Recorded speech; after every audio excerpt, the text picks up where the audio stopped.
thanks you for what you do. If you don't remember anything else I said today, the most important thing is I want to thank you. I've been in Washington for a little over 4 years, and the one group that cares about two things is heritage.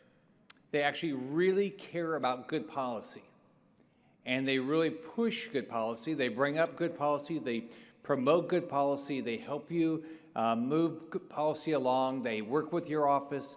They do an unbelievable job with policy. And that's great, and that's helpful.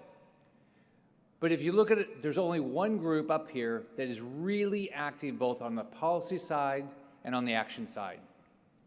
And that's Heritage Foundation and Heritage Action. So if you want to be involved in somebody that wants to get to the result, because you can have a great policy, but if the wrong people get elected, if the people up here don't have any support, you're not going to get the result. So my background, I'm a business guy, and all I've ever thought about is how do I get over here? You always think about you're here, and I got to get over here. Well, you got to do all of it. You can't just do part of it. And so thank you for supporting the Heritage Foundation. Thank you for supporting Heritage Action, because you are the key if we're going to turn the country around. Now, I'm going to tell you how bad it is up here, but I'm actually very optimistic about where we can go. I don't believe there's any limit of what we can accomplish. The only limit is us. The only limit is our ability to dream and make things happen. Now, my background is I'm one of the most blessed people in this country. I was born to a single mom. We lived in public housing, and I thought my mom was ridiculous when I was a kid. She said, "You're going to make straight A's. You're going to go to church all the time. You're going to be an Eagle Scout, and get out of the house and start making some money." So when I was 7 years old, I was selling TV guides door to door after school every day until I sold the 50 copies I got each week. I told Ann and I are blessed. Today's our anniversary. We have 2 daughters, 6 grandsons, and 1 granddaughter. And I told my seven-year-old grandson the other day, I said, when I was 7, I was working every day selling something, and I actually never stopped. I had to sell potato chips to go to Boy Scout camp because my parents didn't have the money to pay for it. I had to sell enough stuff to get there. And so I've been selling stuff door to door like that all my life. And so I asked my grandson, when is he going to start selling things? What was he going to do? So all the books I send to my grandkids, it's all about how are you going to build a business? And how are you going to make sure you're a productive citizen? So I was born to a single mom. She told me, thank God you live in America because there's no limitation. You can be anything you want to be. So when I was governor, I used to go to schools a lot, and I tell these kids, I said, look, I don't know if you know your dad. I never met my dad. Never met him my whole life. I had a tough-as-nails mom. We lived in public housing. I said, how many of you want to be the governor? And by the end, I said, well, you could live in the governor's mansion. You have Secret Service. You get to meet the president. You have dinner at the White House. You meet kings and queens. You get to eat whatever you want to eat. By the end, they're all going to be the governor. And then when I told them, because here's what happens. The problem we have is there's so many kids today that have no hope. And there's maybe adults that don't believe there's no hope. And so what I wanted to make sure these kids knew is if I could do it, they could do it. So I ran for governor. I'd been in business all my life. I built companies. When I was 40, I had 285,000 employees. I built the largest hospital company. I built a bunch of manufacturing companies. I ran for governor in 2010 because what people forget about is Florida was in the tank. We had lost 832,000 jobs in 4 years. More people left the state of Florida than moved in 2010. We had 1.1 million homes in foreclosure. Home prices had dropped in half. It doesn't sound like Florida, does it? Our sunshine didn't change, right? The people didn't change. We have great people in our state. We changed how government worked. I ran in a Republican primary against a guy that had been in Congress for 22 years and sitting attorney general. And I ran on one issue. I'm going to get people back to work. My slogan was, let's get to work. I promised 700,000 jobs. Every economist said it couldn't happen. We actually got 1.7 million jobs. Guess how many jobs government created? 0. We actually took the number of state workers from 128,000 to 112,000. We stopped all the tuition increases. We became #1 in higher education, top 5 K-12 education, 47-year low in our crime rate. I went through every line of the budget every year, 4,000 lines, written purpose. If you didn't make the purpose, I vetoed your money.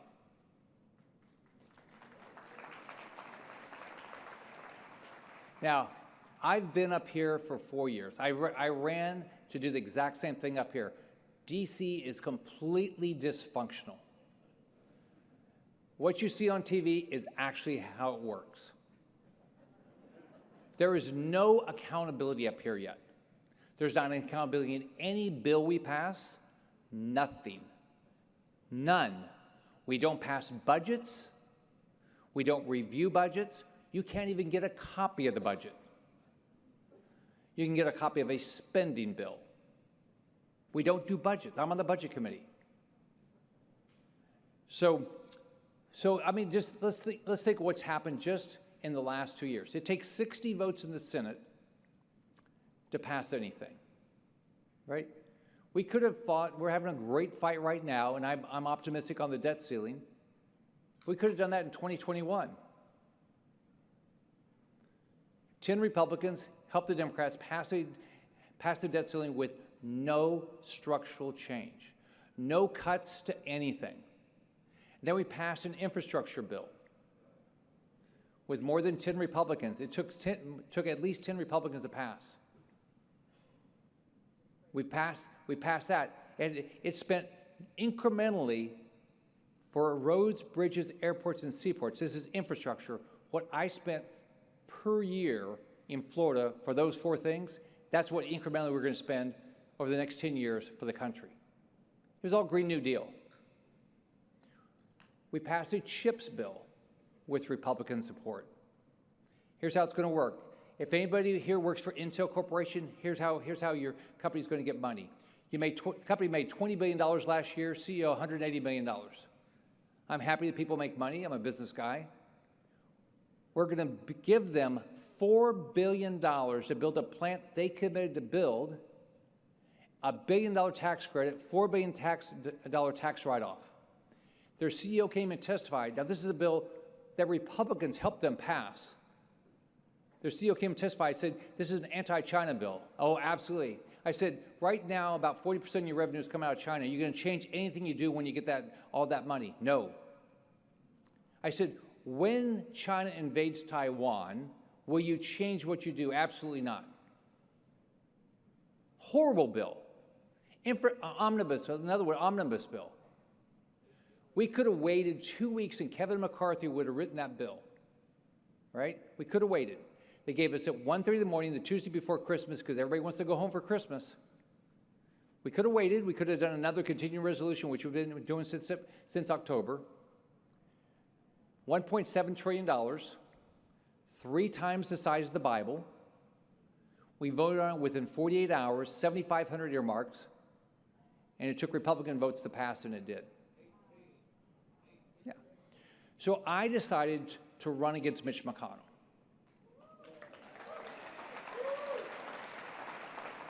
This has to change. We actually have a Republican Party. We have conservatives all over the country. We just don't have enough of them in D.C. People go and campaign for stuff. They're hell-bent on balance that darn budget, cutting taxes and fees and doing all this stuff to reduce the regulation. What happens when they get here? Is it the water? So I didn't win. All right? The vote was supposed to be in January, got rushed in November, so we didn't win. But guess what? It's the start of a new dawn. We're going to start having accountability up here.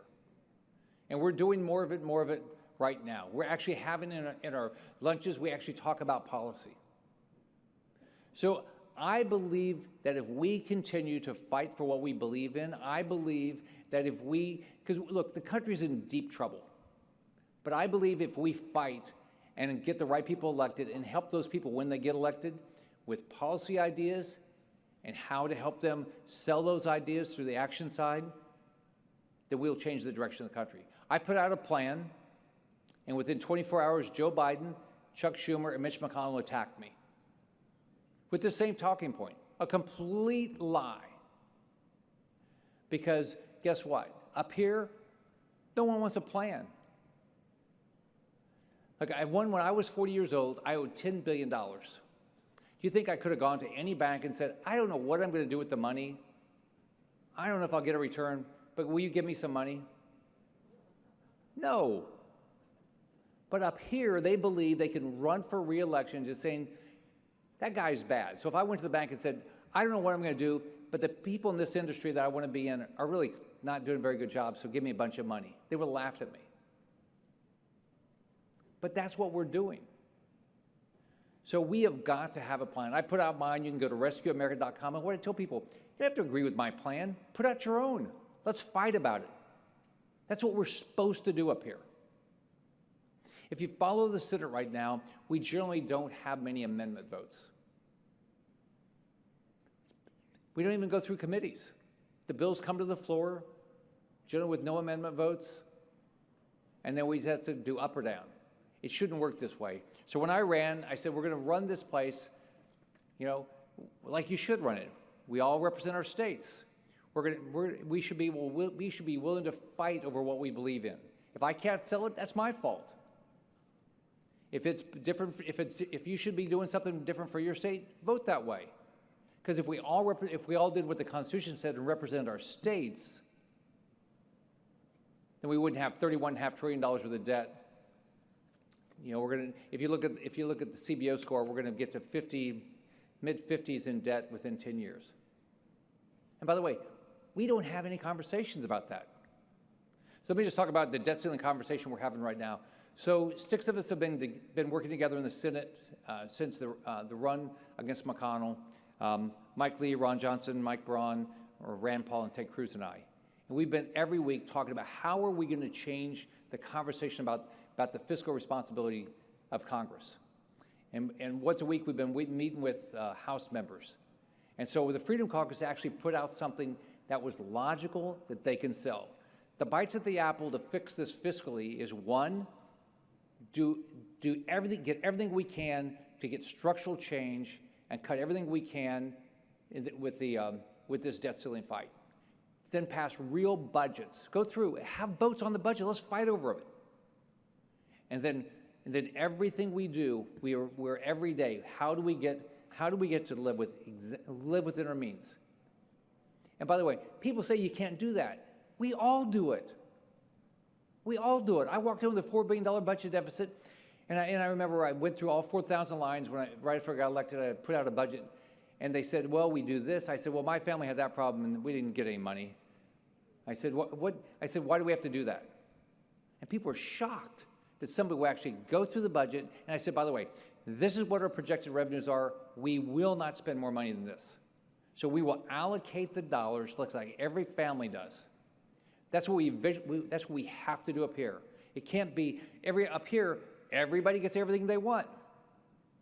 That way we make everybody happy. And that's why we have $31.5 trillion worth of debt. So I'm optimistic. I don't know where the House is going to end up, but I'm going to do everything I can to work with Kevin McCarthy and the House to have a responsible debt ceiling fight where we have structural change, where we stop this reckless spending and we claw back every dime we can. We get people back to work. I responded to a Wall Street Journal piece, and I was in there yesterday. I started working when I was a kid. Why don't our kids work? We ought to work. So I've had Bill, since I've been up here, it's called Let's Get to Work, as you expect. If you're able-bodied, why are you on government programs if you don't want to work? Why? I mean, think about it. Would you tell your kids to do that? No, I'm not gonna. I don't want you to work. No, I don't think it's good. I'll just support you the rest of your life. And by the way, that'd be one thing if you actually had money. What if you know that you don't have the ability to do it, which our federal government doesn't? So thank you for all your support. I want to thank everybody at Heritage for what they're doing. I want to thank you, each of you, for supporting Heritage because they have a big impact. So I think now I'm doing questions. Oh, yep. I've answered most things, so I'll try again. Okay. Yeah, I can repeat your question. I can hear it and I'll repeat it.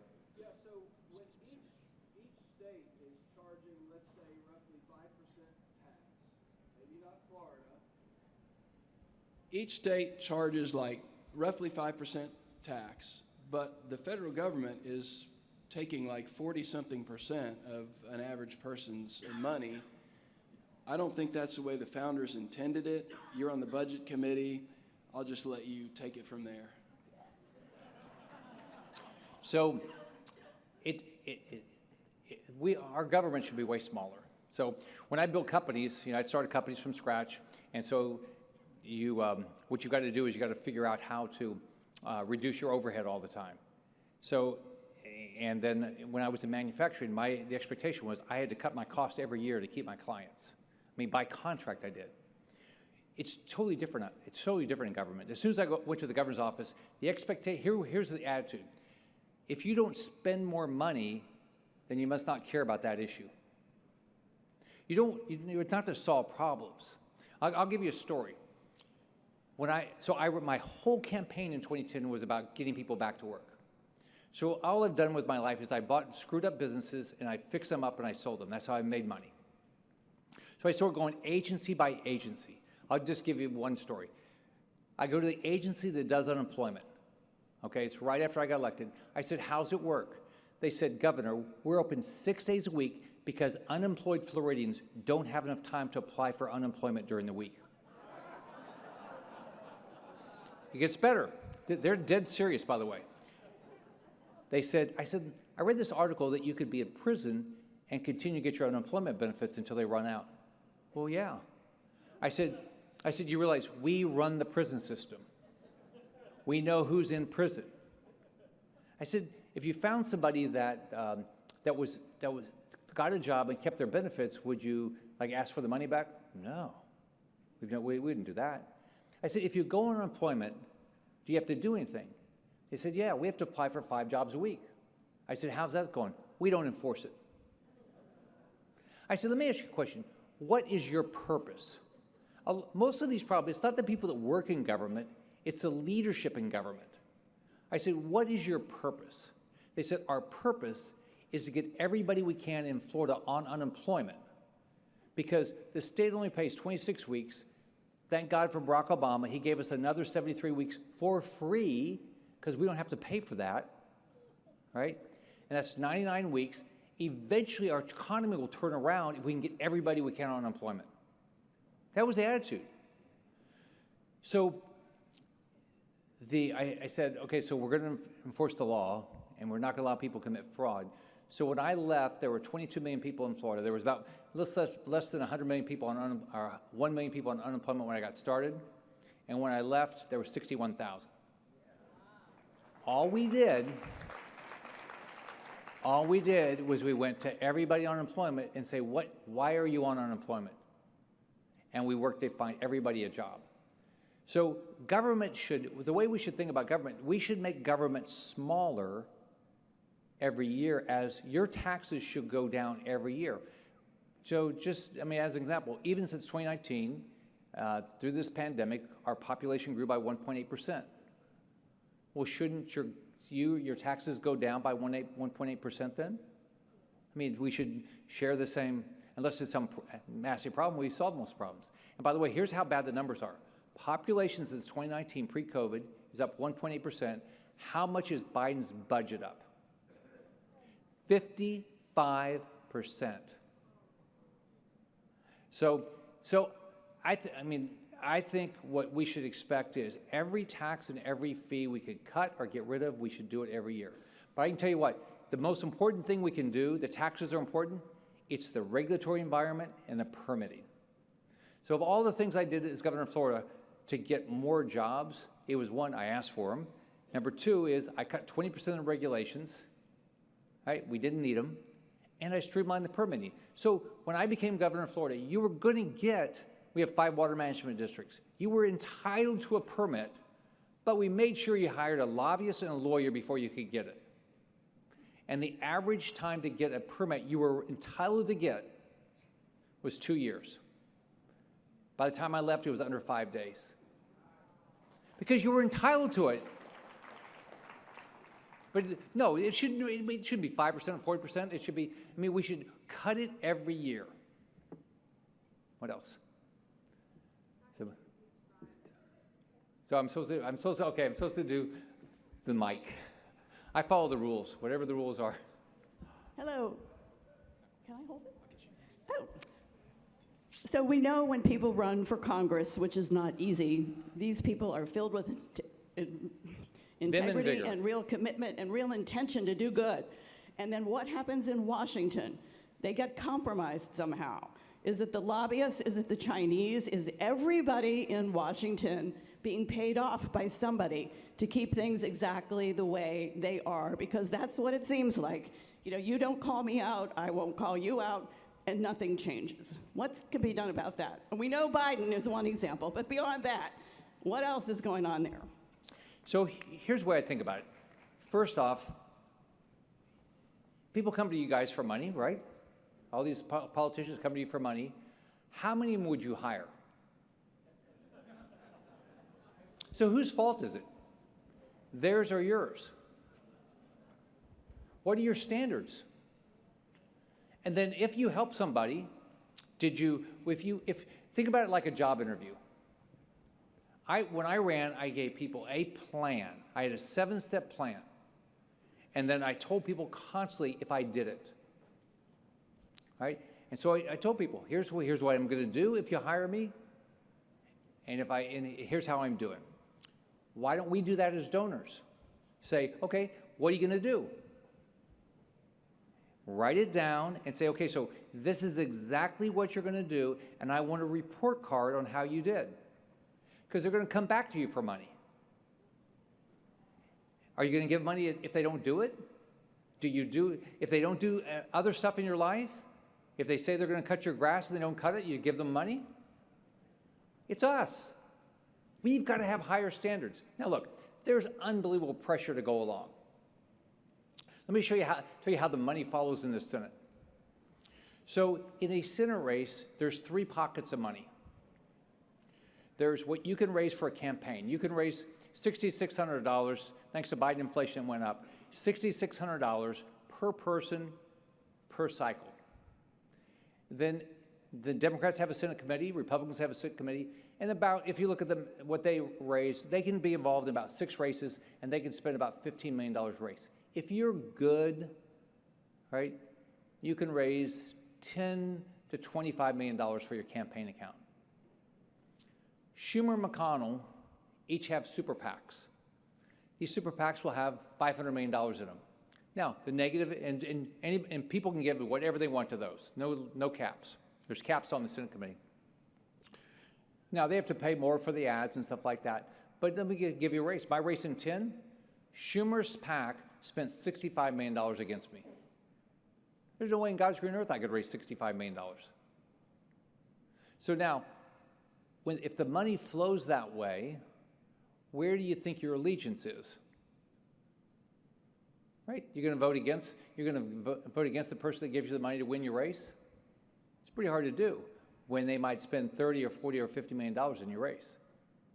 So there's a lot of pressure that way, and then there's a lot of pressure, like the first thing to tell you is, get along. You ought to, don't rock the boat. I remember I got my first job at a grocery store, and it was unionized. I grew up in Kansas City, Missouri, and the first thing they told me is, don't work that hard. We all need to make sure we all have a job here. So, I mean, there's lots of pressure to go along. But the way I look at it is, I didn't get helped by McConnell's PAC in 18. So, I mean, my job is if I don't raise my own money, it's my fault. So, and that's why I'm not worried about. I can vote in the best interest of my state. I don't have to worry about what somebody else is doing. Yep. What else? I think I'm supposed to do based on the mic. Are we done? Are we done? Okay. All right. Okay, let me just finish with the last thing. Thank you, thank you, thank you. Thank you for support of Heritage Foundation. Thank you to all the employees at Heritage Foundation. Thanks to everybody, for Jessica, everybody at Heritage Action, because you are making a difference. And this is our opportunity. Peter Drucker said, if you remember what Peter Drucker said, the best way to predict the future is to create it. We have the opportunity to create the country we want if we put enough effort into it. Thank you very much. Have a good day. Bye-bye.